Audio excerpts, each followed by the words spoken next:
ufalme wa nuru zipo alama ambazo Roho Mtakatifu anawaweka watu wake.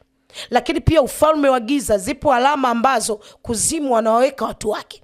Na ndio maana nikakwambia mchawi anapokuepo mahali, kabla hajaonana na wachawi wezie macho kwa macho, kutambuana kwa alama, anatambua kwamba kuna mwenzangu yupo mahali hapa.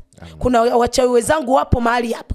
Haleluya. Anatambua kupitia nini? Anatambua kupitia sauti ya kiroho iliyoko kwenye nyayo. Ipo sauti ya kiroho ambayo ipo kwenye nyayo. Mahali popote anapoenda, anajua kuna mwenzie yupo mahali hapo.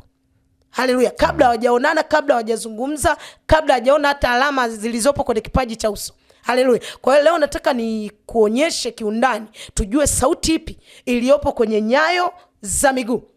Haleluya. Biblia inasema hivi kwamba kwenye kitabu cha Waamuzi 16 mstari wa 17. Haleluya. Kuna kitu Samsoni anaeleza.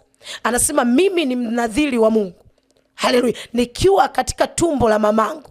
Haleluya. Akatoa nasiri. Akasema nitakapo nyolewa nywele zangu, nitakuwa mwanadamu kama wanadamu wengine. Kitu gani alikuwa anazungumza? Alikuwa anazungumza kitu hichi hapa.